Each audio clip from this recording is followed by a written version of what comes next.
Hi friends, ഇന്ന് ബോബൻ എഴുതിയിരിക്കുന്ന ഒരു മെയിൽ വായിക്കാം. മാഡം, എൻ്റെ പേര് ബോബൻ. യഥാർത്ഥ പേരല്ല. 2 മക്കളാണ് എനിക്കുള്ളത്. ഞാൻ റിട്ടയർ ആയിട്ട് ഏതാനും വർഷങ്ങളെ ആയിട്ടുള്ളൂ. 2 ആൺമക്കളാണ് എനിക്കുള്ളത്. മൂത്തവൻ ഭാര്യയുമായി വിദേശത്ത് സെറ്റിൽഡാണ്. 3 വർഷത്തിന് മുമ്പായിരുന്നു കല്യാണം. ആ കല്യാണം കഴിഞ്ഞ് 6 മാസത്തിനുള്ളിൽ ഹൃദ്രോഗം വന്ന് എൻ്റെ ഭാര്യ മരണപ്പെട്ടു. പിന്നെ 2ാമത്തെ മകനും ഞാനുമായിരുന്നു വീട്ടിലുണ്ടായിരുന്നത്. അവനൊരു പെൺകുട്ടിയുമായിട്ട് ഇഷ്ടത്തിലായിരുന്നു. എൻ്റെ ഭാര്യയ്ക്കൊക്കെ അത് സമ്മതവുമായിരുന്നു. പക്ഷേ അവൾക്ക് അതിന് ഭാഗ്യമുണ്ടായില്ലെങ്കിലും അവളുടെ കാലശേഷം ആ കല്യാണം ഞങ്ങൾ നന്നായിട്ട് നടത്തി. ഏകദേശം 1 വർഷത്തിന് മുമ്പാണ് ആ കല്യാണം നടന്നത്. എൻ്റെ മകന് പാചകം ചെയ്യാനൊന്നും അറിയില്ല. അവൻ്റെ അമ്മ പോയ ശേഷം ഞാനായിരുന്നു പാചകം ചെയ്തുകൊണ്ടിരുന്നത്. ശ്രുതിമോള് വന്ന ശേഷം എന്നോട് പറഞ്ഞു, അച്ഛൻ ഇനി അടുക്കളയിലേക്ക് വരികയേ വേണ്ട, എനിക്കത് ഇഷ്ടമല്ല. മോളെ, നിനക്ക് ജോലിക്കൊക്കെ പോട്ടെ. അതിനെന്താ, ഞാൻ രാവിലെ എല്ലാം വെച്ചിട്ട് പോകും. 4 മണിയുടെ ചായ അച്ഛൻ ഇവിടെ ഇട്ട് കുടിക്കണ്ട, അത് പുറത്ത് പോയി കുടിക്കണം. ഒന്ന് നടന്ന് കടയിൽ പോയി ഒരു കടിയും ചായയൊക്കെ കുടിച്ച് ഫ്രഷായിട്ട് തിരിച്ചു വരണം. അച്ഛൻ ഈ വീട്ടിൽ തന്നെ ഇരിക്കുകയാണ് അമ്മ മരിച്ചതിൽ പിന്നെ. അത് ശരിയല്ല, നഷ്ടം തന്നെ എന്ന് വെച്ചിട്ട് ഇത്രയും ഗ്ലൂമി ആയിട്ടൊന്നും അച്ഛൻ ഇരിക്കേണ്ട കാര്യമില്ല. അച്ഛൻ ഇപ്പോഴും ചെറുപ്പക്കാരനല്ലേ. കൂടി വന്നാൽ ഒരു 45 വയസ്സ് പറയും. അച്ഛൻ ഇങ്ങനെ കൂനിക്കൂടി കിളവന്മാരെ പോലെ ഇരിക്കുന്നത് നല്ലതാണോ എന്ന് പറഞ്ഞ് അവളെന്നെ ഉന്തിത്തള്ളി വീടും പുറത്തൊക്കെ. അങ്ങനെയാണ് ഭാര്യ മരിച്ച ഷോക്കിൽ നിന്നും ഞാൻ ഒന്ന് പുറത്ത് വന്നത്. പിന്നെ ചിലപ്പോൾ അവൻ വരാൻ വൈകുകയാണെങ്കിൽ ഞങ്ങൾ 2 പേരും കൂടെ ഷോപ്പിങ്ങിനൊക്കെ പോകും. പണ്ടേ പരിചയമുള്ളത് കൊണ്ട് അവളോട് പ്രത്യേകിച്ച് ഉടനെയുള്ള അടുപ്പം ഉണ്ടാക്കേണ്ട കാര്യമില്ലല്ലോ. കല്യാണം കഴിച്ച് 3 മാസം കഴിഞ്ഞപ്പോഴുണ്ട് എൻ്റെ മൂത്ത മകൻ വിളിക്കുന്നു ഇളയ മകനെ, എടാ, ഞങ്ങളുടെ കമ്പനിയിൽ ഒരു ഉഗ്രൻ വേക്കൻസി വന്നിട്ടുണ്ട്. നിൻ്റെ യോഗ്യതയ്ക്കൊത്തതാണ്. ഏകദേശം 2 ലക്ഷം രൂപയുടെ സാലറി കിട്ടും. പക്ഷേ തൽക്കാലം കുടുംബത്തെ കൊണ്ടുവരാൻ പറ്റില്ല. നീ ഈ ജോലി സ്വീകരിക്കുമെന്ന് ചോദിച്ചു. കല്യാണം കഴിഞ്ഞതല്ലേ ഉള്ളൂ, അവന് സമ്മതമല്ല. പക്ഷേ ശ്രുതിമോൾ കേട്ടപ്പോൾ പറഞ്ഞു, ചേട്ടാ, ഇതിന് പോകണം, പോയേ പറ്റൂ. കാര്യം ഇത്രയും നല്ല സാലറി കിട്ടുന്നതാണ്. കുടുംബം ഇപ്പോൾ പോയില്ലെങ്കിൽ എന്താ, കുടുംബം എന്ന് പറഞ്ഞാൽ ഞാനല്ലേ. ഞാനിങ്ങ് വന്നു കഴിഞ്ഞാൽ പിന്നെ അച്ഛൻ ആരുണ്ട്? ചേട്ടൻ അവധി കിട്ടുമ്പോൾ ഇങ്ങോട്ട് വന്നാൽ മതി. ഇതൊന്നും വലിയ കാര്യമില്ല, നിങ്ങൾ പോകണമെന്ന് പറഞ്ഞു. നല്ല സാലറി ഉണ്ടല്ലോ. അവൾ പറഞ്ഞതിൽ കാര്യമുണ്ടെന്ന് ഞാനും വിചാരിച്ചു, അവനും വിചാരിച്ചു. അങ്ങനെ അവൻ 1 മാസത്തിനുള്ളിൽ തന്നെ ഗൾഫിലേക്ക് പോയി. അവിടെ നല്ല ജോലി കിട്ടുകയും ചെയ്തു. ഒരു പ്രശ്നവുമില്ല. ഇവിടെയാണെങ്കിൽ അവൾക്ക് സന്തോഷത്തിന് കുറവൊന്നുമില്ല. അവളും ജോലിക്ക് പോകുന്നുണ്ട്. പിന്നെ എൻ്റെ കാര്യങ്ങളൊക്കെ നന്നായിട്ട് നോക്കുന്നുണ്ട്. അവളുടെ വീട്ടിലും പോകുന്നുണ്ട്. എല്ലാം കൊണ്ടും സന്തോഷകരമായൊരു ജീവിതമാണ്. പിന്നെ എപ്പോഴും അവൻ വിളിക്കും. അവർ 2 പേരും പണ്ട് പ്രണയിച്ചതുപോലെ തന്നെയാണ് പ്രണയിക്കുന്നതും. മകനും മരുമകളും തമ്മിൽ നല്ല ടൈംസിൽ പോകുന്നത് എനിക്ക് സന്തോഷമുള്ള കാര്യം തന്നെയാണ്. പക്ഷേ എനിക്ക് ഇടയ്ക്കിടയ്ക്കൊരു ദുശീലമുണ്ട്. അതിലവൾ വഴക്ക് പറയും. കാര്യം, ഞാൻ ചിലപ്പോഴൊക്കെ ഓപ്പൺ എയറിൽ നിന്ന് കുളിക്കും. അവൾ എപ്പോഴും പറയും, അച്ഛാ, കുളിമുറിലെ കുളിക്കാവൂ, അല്ല പുറത്തൊന്ന് കുളിക്കരുതെന്ന്. അതെന്താടി പുറത്തൊന്ന് കുളിച്ചാലും ദേ അപ്പുറത്തൊക്കെ പെണ്ണുങ്ങളുള്ളതാണ്, അതിനെന്താ, ഞാൻ കിളവനായില്ലേ? അപ്പോൾ അവളോട് പറയും, ഇതാ ഞാൻ പറഞ്ഞത്, അച്ഛൻ ചെറുപ്പക്കാരനെ പോലെ ഇരിക്കുകയാണ്. ആ ബോധം അച്ഛനില്ല. കുട്ടിത്തോർത്ത് കൊടുത്തുകൊണ്ട് പുറത്തൊന്ന് കുളിക്കുകയാണ്. അപ്പുറത്ത് പ്രായപൂർത്തിയായ പെണ്ണുങ്ങളും പിന്നെയും അല്ലാതുള്ള വീട്ടമ്മമാരൊക്കെ ഇല്ലേ, അതിനെന്താടി, അതിന് ഞാൻ എന്തെങ്കിലും ചെയ്യുന്നോ എന്ന് ചോദിക്കുമ്പോഴേക്കും പറയും, ഞാൻ പറയാനുള്ളത് പറഞ്ഞു. ഇനി അവളുമാർ വലിയ കംപ്ലൈൻറ്റ് പറഞ്ഞുണ്ടല്ലോ, എന്നെ കുറ്റപ്പെടുത്തിയേക്കരുത്, ഞാൻ നേരത്തെ ഉപദേശിച്ചതാ എന്ന് പറയും. ചേടാ, എൻ്റെ വീട്ടുമുറ്റത്ത് നിന്ന് കുട്ടിത്തോർത്ത് കൊടുത്തോണ്ട് എനിക്ക് കുളിക്കാൻ പറ്റില്ലേ? ഇതെന്തൊരു ലോകവാ എന്നൊക്കെ പറയും. പറയാനുള്ളത് ഞാൻ പറഞ്ഞു. എന്തെങ്കിലും വന്ന് ഭവിച്ച ശേഷം എന്നെ കുറ്റം പറയരുത്. നീ എന്തോ നടി പറഞ്ഞത്, എന്നെ കളിയാക്കുകയാണോ അതോ നീ സീരിയസ് ആയിട്ട് പറയുകയാണോ എന്ന് പറയുമ്പോൾ അവൾ ഊറിച്ചിരിക്കും. എന്താ അവൾ ഉദ്ദേശിച്ചതെന്ന് എനിക്ക് മനസ്സിലായില്ല. ഒരു ദിവസം ഞാൻ കുളിക്കാൻ മുറ്റത്തിറങ്ങി കഴിഞ്ഞപ്പോഴേക്കും എന്നോട് പറഞ്ഞു, അച്ഛാ, ഇപ്പം പുറത്ത് പോയി കുളിക്കണ്ട, അകത്തെ ബാത്റൂമിൽ കുളിക്കേ. എന്താടി, എന്താ പ്രശ്നം? അത് കുളിക്കണമെന്ന് ഞാൻ പറഞ്ഞില്ലേ? അല്ല, നീ കുറേ ദിവസമായിട്ട് ഇങ്ങനെ പറയുന്നു, എന്താ പ്രശ്നമെന്ന്. അപ്പോൾ അവളിനോട് പറഞ്ഞു, ഞാൻ പറയുന്നത് കേട്ടിട്ട് എന്നെ കുറ്റം പറയരുത്. ഞാൻ പറഞ്ഞില്ല. അച്ഛാ, അച്ഛൻ എപ്പം മുറ്റത്ത് കുളിക്കാൻ ഇറങ്ങിയാലുമില്ലേ, അപ്പുറത്തെ ഷോഫയില്ലേ, അവളൊന്നുകിൽ ടെറസിൽ കയറുന്നത് നോക്കും, ഇല്ലെങ്കിൽ അവൾ വീടിനകത്തെ ജനലിൽ കൂടി അച്ഛൻ കുളിക്കുന്നത് നോക്കും. പിന്നെ ഞാൻ ദാനിയോ കുളിക്കുന്നത് അവളെ നോക്കാൻ വേണ്ടിയിട്ട്? അല്ലച്ചാ, സത്യമാണ്. അവർക്ക് എന്തോ പ്രശ്നമുണ്ട്. അവർക്ക് ഭർത്താവില്ലല്ലോ. എനിക്ക് തോന്നുന്നത് അവർക്ക് അച്ഛനോട് എന്തോ ഒരു ഇഷ്ടമുണ്ടെന്നാണ്. ഒന്ന് പോടി, ഞാൻ എത്ര കാലം കൊണ്ട് കാണുന്നതാണ്. ഇന്ന് വരെ അവളൊന്ന് ചിരിക്കുന്നതല്ലാതെ എന്നോട് സംസാരിക്കാൻ പോലും വന്നിട്ടില്ലല്ലോ. പെണ്ണുങ്ങളുടെ മനസ്സ് അച്ഛനറിയില്ലല്ലോ. അച്ഛനും അമ്മയും കൂടെ ശരിക്കും അറേഞ്ച്ഡ് മാരേജ് അല്ലായിരുന്നോ? പ്രേമിച്ച് കല്യാണം കഴിച്ചാൽ ഇതൊക്കെ അറിയുകയുള്ളൂ. എനിക്ക് തോന്നുന്നത് അവർക്ക് അച്ഛനോട് പ്രേമത്തിൻ്റെ അസ്കത ഉണ്ടെന്നാണ്. പല സമയത്ത് ഞാൻ ഒളിഞ്ഞു നോക്കുന്നത് കണ്ടു. അതുകൊണ്ടാണ് ഞാൻ പറഞ്ഞത് മുറ്റത്ത് നിന്ന് കുളിക്കണ്ടാന്ന്. ചേടാ, അവൾ നോക്കുന്നത് പറഞ്ഞ് എനിക്കെന്താ, ഞാൻ പണ്ടോട്ടെ ഇങ്ങനെ കുളിക്കാറുണ്ട്. ഈ ഓപ്പണറിലുള്ള കുളി എനിക്ക് ഭയങ്കര ഇഷ്ടമാണ്. അച്ഛന് അവളേക്കാൾ പ്രശ്നമാണ്. അതുകൊണ്ടാണ് അച്ഛൻ പുറത്തുനിന്ന് കുളിക്കുന്നത്. എനിക്ക് തോന്നുന്നത് രണ്ടുപേരും തമ്മിൽ എന്തോ ഒരു കമ്പിയില്ല കമ്പി ഉണ്ടെന്നാണ്. നീ എന്താടി പറഞ്ഞത്? ആ, അച്ഛൻ കുളിക്കാറങ്ങുമ്പോഴേക്കും അവളോട് പ്രത്യക്ഷപ്പെടും. അച്ഛൻ ഫോണിൽ അവളോട് വിളിച്ചു പറഞ്ഞിട്ടായിരിക്കും മുറ്റത്തിറങ്ങുന്നത്. ചില ദിവസങ്ങളേ ഉള്ളല്ലോ അച്ഛന് മുറ്റത്ത് കുളി, ബാക്കിയുള്ള ദിവസങ്ങളിലൊക്കെ ബാത്റൂമിലാണല്ലോ. ഇന്ന് അവളോട് പറഞ്ഞ ദിവസമായിരിക്കും. ഞാൻ ചോദിച്ചു, നിനക്ക് എന്ത് പറ്റി?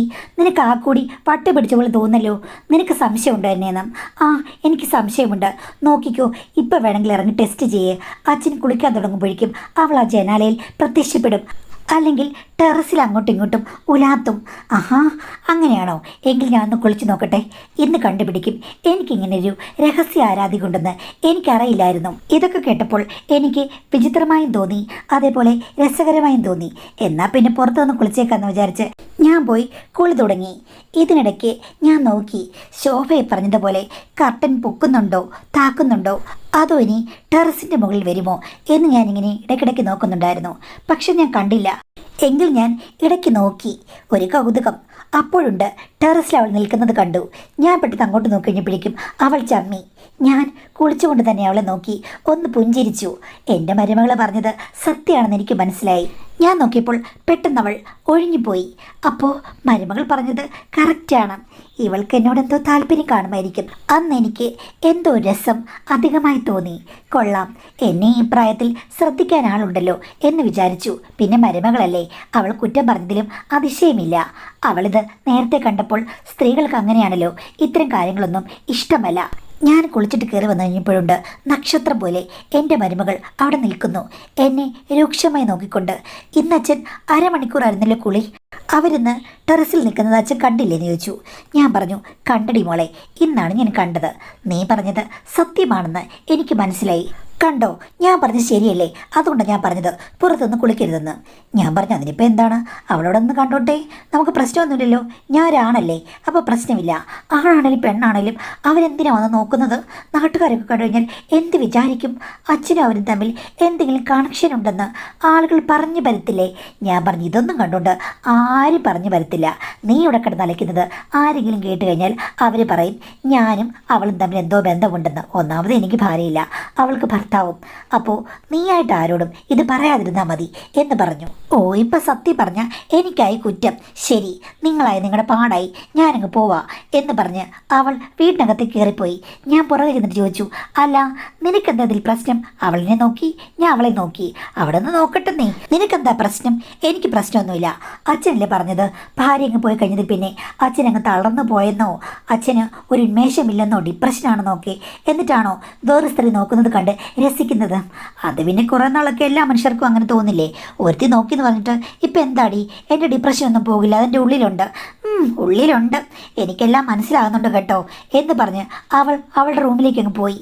വൈകുന്നേരം ആഹാരം കഴിക്കാൻ കഴിഞ്ഞപ്പോഴേക്കും അവൾ പിന്നെയും ആ വിഷയം എടുത്തിട്ടു. യഥാർത്ഥത്തിൽ അച്ഛൻ അറിയാമായിരുന്നു ശോഭ നോക്കുവെന്നും. ഞാൻ പറഞ്ഞു, എനിക്ക് എൻ്റെ പൊന്നു പെണ്ണേ എനിക്കറിയില്ല, നീ പറഞ്ഞപ്പോഴാണ് ശ്രദ്ധിച്ചേ. അവർ ടെറസിൽ നിൽക്കുന്നത് കണ്ടു. ഞാൻ നോക്കിയൊന്ന് ചിരിച്ചു കഴിഞ്ഞപ്പോഴേക്കും അവൾ പെട്ടെന്ന് അങ്ങ് പോവുകയും ചെയ്തു. നീ പറഞ്ഞതുപോലെ വന്നതാണോ, ഇനി വെറുതെ എന്തെങ്കിലും എടുക്കാൻ കയറിയതാണോ ടെറസിൽ നിന്നോ അറിയില്ല. എന്തോന്ന് എടുക്കാൻ കയറിയതാണ്, ഇത് കണ്ണെടുക്കാതിരിക്കാൻ വേണ്ടി അങ്ങോട്ട് കയറിയതാ എന്ന് പറഞ്ഞു. ഞാനിപ്പം ഊറിച്ചിരിച്ചു. കണ്ടോ കണ്ടോ, അച്ഛനത് ആസ്വദിക്കുന്നുണ്ട്. അച്ഛനങ്ങ് പറയുകയാണ്, അയ്യോ എനിക്ക് ഡിപ്രഷനാണേ, ഞാൻ വീട്ടിൽ നിന്ന് ഇറങ്ങിപ്പോകില്ലേ, എൻ്റെ ഭാര്യ മരിച്ചു പോയതിൽ പിന്നെ എനിക്ക് ഉറക്കമില്ലേ എന്നൊക്കെ പറയുകയില്ലെന്ന്. ഞാൻ പറഞ്ഞു, എടി നിനക്കെന്താ, ഞാൻ ഒന്ന് സന്തോഷിക്കുന്നത് നിനക്ക് ഇഷ്ടമല്ലേ? ആഹാ, അപ്പം ഇതൊക്കെ സന്തോഷം തരുന്ന ഒരു മനോനിലയിലേക്ക് അച്ഛനെത്തി. കൊള്ളാം. ഞാൻ മണ്ടി. ശരി, ഞാൻ എൻ്റെ ഭർത്താവിയുടെ ഗൾഫിൽ പോവാം. അച്ഛൻ ഇവിടെ തനി താമസിച്ചു. അപ്പം ശോഭ വന്ന അച്ഛന് അപ്പവും കറിയും പുട്ടും ഒക്കെ ഉണ്ടാക്കിത്തരും. അപ്പം ഞാൻ പറഞ്ഞു, ആഹാ, അടുത്ത വീടാണെങ്കിലും ശോഭയുടെ പാചക മഹത്വമൊന്നും എനിക്കിതുവരെ അറിയാൻ സാധിച്ചിട്ടില്ല. ആ പാചകം മാത്രമല്ല, മറ്റു പല മഹത്വങ്ങളും അച്ഛനിനി അറിയാൻ. ഞാൻ എൻ്റെ ഭർത്താവിനെ വിളിച്ച് പറയാൻ പോകണം, അച്ഛനോട് തനിയെ താമസിക്കാമെന്ന് പറഞ്ഞു. നിങ്ങൾ എന്നെ അങ്ങ് കൊണ്ടുപോകാൻ.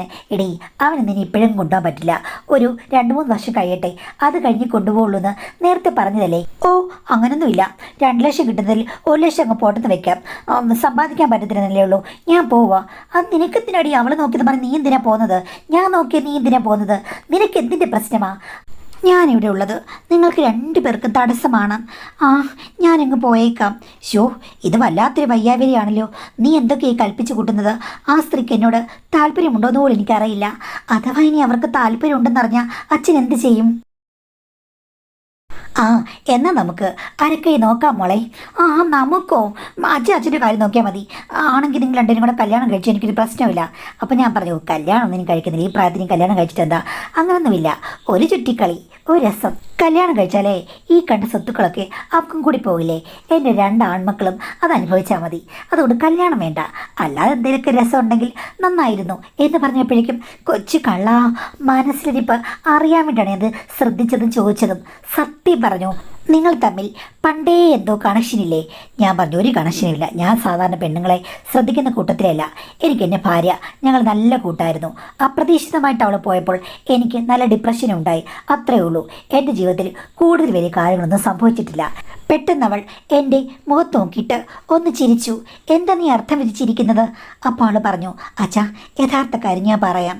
ശരിക്കില്ലേ, ശോഭേച്ചി ഞാൻ കൂടെ സംസാരിച്ച് കഴിഞ്ഞപ്പോഴേക്കും ശോഭേച്ചി എന്നോട് തുറന്നു പറഞ്ഞു. എന്താടി തുറന്നു പറഞ്ഞത്? ആ നിൻ്റെ അമ്മായച്ചൻ അങ്ങേര് ഇപ്പോഴും നല്ല ചുള്ളനാണല്ലോടി. ഞാനിപ്പോൾ ചോദിച്ചു, എന്താ ശോഭേച്ചിക്ക് നോട്ടം ഉണ്ടോയെന്ന്. അപ്പോൾ ശോഭേച്ചി പറയണം, പണ്ടേ ഞാൻ നോക്കിയിട്ടുണ്ട്, പക്ഷെ പുള്ളി എന്നെ നോക്കുന്നതായിട്ടോ ശ്രദ്ധിക്കുന്നതായിട്ടോ ഒന്നും ഞാൻ കണ്ടിട്ടില്ലടി. അങ്ങയുടെ മനസ്സ് കല്യാണം തോന്നുന്നു. ഭാര്യയുള്ളപ്പോഴേ ഞാൻ പല രീതിയിലും ട്രൈ ചെയ്തിട്ടുണ്ട്, പക്ഷേ ഞാൻ ട്രൈ ചെയ്തത് അയാൾ കണ്ടോന്ന് പോലും എനിക്കറിയില്ല. ഇപ്പം അങ്ങേര് ശരിക്കും എങ്ങനെയാ? ഇപ്പോഴെങ്കിലും വീണായിരുന്നെങ്കിൽ എൻ്റെ മനസ്സിൽ ഒരു മഞ്ഞുതുള്ളി വീണ പോലെ ആയേനി എന്നാണ് ശോഭേച്ചി പറഞ്ഞത്. ഒന്ന് പോടി, ഇതെന്തുവാ പ്രസിദ്ധീകരണത്തിലെ കഥയാണോ നീ പറയുന്നത്? അല്ലെന്നേ, എന്നോട് അങ്ങനെ പറഞ്ഞതാണ്. അത് കേട്ടപ്പോഴാണ് എനിക്കൊരു സംശയം. ഈ നേരത്തെ നിങ്ങൾ തമ്മിൽ ബന്ധമുണ്ടായിട്ട് പറയുകയാണോ, അവർ കൽപ്പിച്ചു കൂട്ടി പറയുകയാണോ എന്താണെന്ന് അറിയില്ലല്ലോ. എനിക്കൊരു ഡൗട്ട് തോന്നി. പണ്ടേ ഇനി നിങ്ങൾ തമ്മിൽ എന്തെങ്കിലും കണക്ഷൻ ഉണ്ടോ? ഇപ്പം അത് സ്ഥാപിക്കാൻ പോയി കഴിഞ്ഞാൽ ഞാൻ അറിയുമല്ലോ. അപ്പം എൻ്റെ സമ്മതത്തോടു കൂടി തന്നെ ഇവിടെ എന്തെങ്കിലും മുന്നോട്ട് കൊണ്ടുപോകാനുള്ള പുറപ്പാടാണോ അവർ എന്നാണ് ഞാൻ വിചാരിച്ചത്. ഒന്ന് പോടി, അങ്ങനെയൊന്നുമില്ല. അവൾ പറഞ്ഞ കഥയാണ് സത്യം. ഇനി അവൾ ട്രൈ ചെയ്തിട്ടുണ്ടാവും, പക്ഷെ ഞാനത് അറിഞ്ഞിട്ട് പോലുമില്ല. നീ പറഞ്ഞപ്പോഴാണ് ഇന്ന് ആദ്യമായിട്ട് അവളെ ഞാൻ ടെറസിൽ കണ്ടത്. ശരിക്കും അവൾ അങ്ങനെ പറഞ്ഞു. അപ്പോൾ അവളുടെ കൈ എടുത്ത് കയ്യിൽ വെച്ചിട്ട് പറഞ്ഞു, എൻ്റെ അമ്മയാണ് സത്യം. അവരെന്നോട് അങ്ങനെ പറഞ്ഞു. ഇടയ്ക്കിടയ്ക്ക് ചോദിക്കും, നിൻ്റെ അമ്മായിച്ചൻ എങ്ങനെയാടി? ഞാനിനി ട്രൈ ചെയ്താൽ വീഴുമോടി എന്നൊക്കെ എന്നോട് ചോദിച്ചിട്ടുണ്ട്. അത് കൊള്ളാം, ഇത്ര പ്രായമായ സ്ത്രീ ഒരു കൊച്ചു പെണ്ണോട് പറയേണ്ട കഥയാണോ ഇത്? അത് പിന്നെ പെണ്ണുങ്ങളല്ലേ അച്ഛാ, അങ്ങോട്ടും ഇങ്ങോട്ടും അങ്ങനെയുള്ള കാര്യങ്ങളൊക്കെ പറയും. പക്ഷേ അവർ പറഞ്ഞതൊന്നും ഞാൻ ഇതുവരെ അച്ഛനോട് പറഞ്ഞിട്ടില്ല. അതുകൊണ്ടാണ് ഞാൻ പറഞ്ഞത് പുറത്തൊന്ന് കുളിക്കരുതെന്ന്. പക്ഷേ ഈ കഥ പറയാൻ മടിയായതുകൊണ്ട് ഞാൻ മറ്റു പല പെണ്ണുങ്ങളെ കുറ്റം പറഞ്ഞതേ ഉള്ളൂ. ആക്ച്വലി ഇപ്പം അച്ഛൻ പുറത്തൊന്ന് കുളിച്ചെടുത്താൽ അച്ഛൻ്റെ വീട്, അച്ഛൻ എവിടെ നിന്നാണേലും കുളിക്കാം, ഒരു പ്രശ്നമില്ല. പിന്നെ വേറൊരു കാര്യം ഞാൻ പറയുകയാണ്. എന്താ മോളേത്? അല്ലച്ചാ, ശരിക്കും അച്ഛനെ എന്തെങ്കിലും താല്പര്യം ഉള്ളിൻ്റെ ഉള്ളിലുണ്ടെങ്കിൽ അവരാണെങ്കിലല്ലേ ഇങ്ങനെ തയ്യാറായി നിൽക്കുകയാണ്. വേണമെങ്കിൽ അവർ ടെറസിൻ്റെ മുകളിൽ നിന്നെടുത്ത് ഈ വീട്ടിലേക്ക് ചാടും. അതുപോലെ വെമ്പി നിൽക്കുകയാണ്. അവരുടെ മനസ്സിനോട് അവർ തുറന്നു പറഞ്ഞതാണ്. എല്ലാ കഥകളും അച്ഛനോട് എനിക്ക് തുറന്നു പറയാൻ പറ്റില്ല. അവർക്കില്ലേ പണ്ടേ ഒരു നോട്ടമുണ്ടായിരുന്നു. പിന്നെ ഞാനാണെങ്കിൽ ആരോടും പറയില്ല, നാട്ടുകാരോടും പറയില്ല, ബന്ധുക്കളോടും പറയില്ല, എൻ്റെ ഭർത്താവിനോടും പറയില്ല, ഭർത്താവിൻ്റെ ചേട്ടനോടും പറയില്ല, അവരുടെ ഫാമിലിയോടും പറയില്ല, ആരോടും ഞാൻ പറയില്ല. നീ എന്താണ് ഈ പറയുന്നത്? അച്ഛാ, അവർക്ക് പണ്ടേ അച്ഛന് നോട്ടമുണ്ട്. അവരുടെ നോട്ടത്തിൽ അച്ഛൻ ഇപ്പോഴും ചുള്ളനാണ്. അവരുടെ ആഗ്രഹം ഇങ്ങനെ തിളച്ചു പൊങ്ങുകയാണ്. എന്തായാലും പെണ്ണുങ്ങൾക്ക് ആഗ്രഹം വന്നു കഴിഞ്ഞാൽ അത് ജീവിതകാലത്തിൽ ഒരിക്കലും മറക്കാൻ പറ്റില്ല. അവരുടെ ഭർത്താവ് 10-15 വർഷത്തിന് മുമ്പ് മരിച്ചു പോയതല്ലേ. പിന്നെ മക്കൾ അവരും വിദേശത്താണ്, അവരും ഇങ്ങനെ ഒറ്റയ്ക്കാണ് കഴിയുന്നത്. അവർക്ക് നോട്ടം മുഴുവൻ അച്ഛനെയായിരുന്നു. ഇവിടെ പിന്നെ അമ്മയുള്ളത് കൊണ്ട് ഒന്നും എക്സ്പ്രസ് ചെയ്യാൻ പറ്റില്ല. എക്സ്പ്രസ് ചെയ്തപ്പോൾ അച്ഛൻ കണ്ടതുമില്ല. ഇപ്പോൾ അച്ഛന് ഫ്രീ ആണെന്ന് അറിഞ്ഞു കഴിഞ്ഞപ്പോഴേക്കും എന്തൊക്കെ പറഞ്ഞാലും അവർക്ക് ഒരു ഇളക്കം തോന്നില്ലേ? അല്ല, അതിന് ഞാനെന്ത് വേണം? ഞാൻ എന്ത് ചെയ്യണം നീ പറഞ്ഞത്? അച്ഛാ, ഞാൻ പച്ചയ്ക്ക് പറയാം. അവർ ഇവിടെ വരട്ടെ, അല്ലെങ്കിൽ അച്ഛൻ അങ്ങോട്ട് പോകട്ടെ, ഒരു പ്രശ്നവുമില്ല. ഞാൻ ആരോടും പറയില്ല. അച്ഛൻ നല്ല ആക്റ്റീവായിട്ട് സന്തോഷമായിരിക്കുന്നതാണ് എനിക്കിഷ്ടം. അച്ഛന് സമ്മതമാണെങ്കിൽ ഒരു പ്രശ്നവുമില്ല. അവർ ഇവിടെ വരാൻ വേണ്ടിയിട്ട് കാത്തിരിക്കുകയാണ്. അങ്ങോട്ട് പോകണ്ട, ഞാനിവിടെ ഉണ്ടല്ലോ. അപ്പോൾ അവരിവിടെ വന്നു കഴിഞ്ഞാൽ ഒരു പ്രശ്നമില്ല, ആർക്കും ഒരു സംശയവും തോന്നില്ല. ഞാൻ ഫുൾ സപ്പോർട്ട് അച്ഛാ, പ്ലീസ്. അവരെന്നോട് കാലി പിടിക്കുന്ന പോലെ പറഞ്ഞതാണ് അച്ഛൻ്റെ കാര്യം ഒന്ന് ശരിയാക്കി കൊടുക്കണമെന്ന്. ആലോചിച്ച് കഴിഞ്ഞപ്പോഴേക്കും അവരുടെ ഭാഗത്തും ന്യായമുണ്ടെന്ന് എനിക്ക് തോന്നി. ഒത്തിരി നാളായിട്ടും അവരുടെ ഇഷ്ടമല്ലേ. പ്ലീസ് അച്ഛനെ നാലിയ്, അച്ഛൻ്റെ സ്വഭാവം മാറ്റ്, അച്ഛൻ്റെ ഡിപ്രഷൻ മാറ്റ്. അച്ഛൻ നേരെ അങ്ങ് കളത്തിലിറങ്ങച്ച പ്ലീസ് എന്ന് പറഞ്ഞ് അവളെ നിന്നുള്ളി. നിനക്ക് തലയ്ക്ക് സാരമായ എന്തോ പ്രശ്നമുണ്ട്, എനിക്ക് ഒരു കുഴപ്പമില്ല അച്ഛാ. എല്ലാം അനിവാര്യതയാണ്. മനുഷ്യർക്ക് എപ്പോഴും ആവശ്യങ്ങളുണ്ട്. അവരുടെ ആവശ്യങ്ങളെ കുറ്റം പറയാൻ നമുക്ക് പറ്റില്ല. അച്ഛാ, വെറുതെ ഇരുന്ന് കഴിഞ്ഞാൽ അലസനായി പോകും, ഡിപ്രഷൻ വരും, പിന്നെ അച്ഛനൊരു സമാധാനം കാണില്ല. നല്ല പ്രായം ഇനി കുറച്ച് നാളൂടെ ഉള്ളൂ, അതോടെ പോയി കഴിഞ്ഞല്ലേ പിന്നെ അച്ഛൻ ദുഃഖിക്കേണ്ടി വരും. അയ്യോ, എനിക്കൊരു അവസരം വന്നപ്പോൾ അത് ഞാൻ യൂട്ടിലൈസ് ചെയ്തില്ലല്ലോ എന്നോർത്ത്. നീ എന്താ മോളെ പറഞ്ഞത്? ഞാൻ പറഞ്ഞത് പച്ചയ്ക്ക്. അച്ഛൻ വെറുതെ ഇങ്ങനെ എന്താ മോളെ പറഞ്ഞത് എന്ന് പറഞ്ഞ് നല്ലവൻ ചമയണ്ട. ഞാൻ പറഞ്ഞല്ലോ, ഞാൻ കൂട്ടു നിൽക്കുമെന്ന്. എനിക്കൊരു കാര്യം മനസ്സിലായി. ഇനിയിപ്പോൾ ഞാൻ തന്നെ ഇനിഷ്യേറ്റ് ചെയ്തെങ്കിലേ അവരുടെ ആഗ്രഹവും അച്ഛൻ്റെ കാലക്കേട് മാറിക്കിട്ടുള്ളൂ. എനിക്കെന്ത് കാലക്കേട്? അച്ഛന് ഡിപ്രഷനല്ലേ, ദുഃഖം ഞാൻ മാറ്റിത്തരാം. എന്തായാലും ശോഭച്ചി ഇങ്ങോട്ട് വരും. നിങ്ങൾ തമ്മിൽ ഇവിടെ ഒന്ന് രാഗം വായിച്ച് നൃത്തം ചെയ്യും. ഞാൻ നോക്കിക്കോളൂ, അതിന് സപ്പോർട്ട് ചെയ്യും, ഉറപ്പാ. എടീ, കടുകയൊന്നും കാണിക്കല്ലേ, ഇതൊരു കടുകയുമല്ല, എൻ്റെ ഒരു ഇനിഷ്യേറ്റീവാണ്, എൻ്റെ പുതിയ പദ്ധതി, എൻ്റെ പ്ലാനും പദ്ധതിയുമാണ്. ഇത് ഞാൻ നടത്തിയെടുക്കും എന്ന് പറഞ്ഞ് അവൾ എൻ്റെ മീശയിൽ പിടിച്ച് വലിച്ചു. പെട്ടെന്ന് അവൾ തിരിഞ്ഞു നിന്നിട്ട് പറഞ്ഞു, ആ, അച്ഛനോർക്ക് ചിലപ്പം ഒരു കുന്നു കയറാനുള്ള ശക്തി പോലും എനിക്കില്ലെന്ന്. ഒരു പ്രശ്നമില്ല, അച്ഛൻ ചുള്ളനാണ്, ചെറുപ്പക്കാരനാണ്, ഞാൻ സർട്ടിഫിക്കറ്റ് തരാം, അതുകൊണ്ട് ഒരു പ്രശ്നമില്ല. പ്ലീസ് ഒരു വട്ടം ശോഭിച്ച് കല്യാണമൊന്നും കഴിക്കാനല്ലോ ഞാൻ പറഞ്ഞത്. വരട്ടെ നീ, പ്ലീസ്, ഞാൻ സപ്പോർട്ട് ചെയ്യാമെന്നേ, അവരെന്നോട് പറഞ്ഞതല്ലേ നീ എന്നൊക്കെ പറഞ്ഞ് അവളെന്നെ കൺവിൻസ് ചെയ്യിപ്പിച്ചു. അവസാനം അവളുടെ നിർബന്ധം സഹിക്കാൻ വയ്യാതെ ഞാൻ പറഞ്ഞു, ശരി അവൾ വന്നോട്ടെ എന്ന്. കൊച്ചു കള്ളൻ, ഞാൻ വിളിച്ചു പറയാം എന്ന് പറഞ്ഞ് അവൾ ശോഭയെ വിളിച്ചു പറഞ്ഞു. അങ്ങനെ രാത്രി അത്താഴം കഴിക്കാൻ വേണ്ടി ശോഭ വന്നു. എനിക്കാകെ ചമ്മലായിരുന്നു. എങ്ങനെ, എവിടെ, എന്ത് എന്നൊന്നും എനിക്കറിയില്ല, മിണ്ടാൻ പോലും വയ്യ. പക്ഷേ മരുമകൾ ചാടി വീണു. ആ, ഞാൻ ഒരു കാര്യം പറയാം. എന്തിനാണ് ഞാൻ നിങ്ങളെ സപ്പോർട്ട് ചെയ്യുന്നതെന്ന് വെച്ച് കഴിഞ്ഞാൽ, ഇഷ്ടങ്ങൾ അത് മനുഷ്യന് ഒരിക്കലും നടക്കാതെ പോകരുത്. അങ്ങനെയാകുമ്പോൾ ഒരു ഇച്ഛാഭംഗമായിരിക്കും. എൻ്റെ ഭർത്താവിന് വലിയ ഇഷ്ടമായിരുന്നു എനിക്ക്. ഞങ്ങൾ തമ്മിൽ കല്യാണം കഴിക്കാതിരുന്നു കഴിഞ്ഞാൽ ഞാനിനി ഏത് സുന്ദരനെ കല്യാണം കഴിച്ചാലും എനിക്കൊരു സമാധാനമില്ല. അതുപോലെ ശോഭേച്ചിക്ക് അച്ഛനോടൊരു ഇഷ്ടമുണ്ട്. ആ ഇഷ്ടം ഇന്ന് നടത്തി തരുന്നതിലൂടെ ഞാനും ഒരു പുണ്യപ്രവൃത്തിയാണ് ചെയ്യുന്നത്. സ്വർഗത്തിൽ എനിക്കൊരു സീറ്റ് ഉറപ്പാണ്. ആഹാ, ഇതാണോടി പുണ്യപ്രവൃത്തി എന്ന് ചോദിച്ചു കഴിഞ്ഞപ്പോഴേക്കും ശോഭയും പൊട്ടിച്ചിരിച്ചു. അപ്പോൾ അവൾ പറഞ്ഞു, ഇതൊരു പുണ്യപ്രവൃത്തിയാണ്. അതുകൊണ്ട് നിങ്ങൾ രണ്ടുപേരും അത്താഴം കഴിഞ്ഞ് പൂജാ റൂമിലേക്ക് കയറണം. എന്നിട്ട് ആരാധന തുടങ്ങണം. പൂജയും ഹോമവും ഒക്കെ കഴിഞ്ഞിട്ട് നിങ്ങൾ ഇറങ്ങിയാൽ മതി. ഞാനാണെങ്കിൽ ആ ഭാഗത്തേക്ക് വരികയില്ല. ഞാൻ എൻ്റെ ഭർത്താവിനോട് രാത്രി കുറേ കാര്യങ്ങളൊക്കെ പറഞ്ഞ് ഞങ്ങൾ കിന്നാരം പറഞ്ഞ് ഇങ്ങനെ ഇരിക്കും. നിങ്ങൾ അവിടെ നിങ്ങളുടെ കാര്യങ്ങൾ മാത്രം ശ്രദ്ധിക്കൂ കുട്ടികളെ എന്നൊക്കെ പറഞ്ഞ് തമാശയ്ക്കാണ് അവൾ അന്ന് ഞങ്ങളെ രണ്ടുപേരെയും രസിപ്പിച്ചിട്ട് അവസാനം മുറിയിലേക്ക് ആനയിച്ചത്. അവളുടെ ധൈര്യവും സപ്പോർട്ടും ആശീർവാദവും ഉള്ളപ്പോൾ എനിക്കും എൻ്റെ മനോമുകുരത്തിൽ നല്ല സന്തോഷമുണ്ടായിരുന്നു.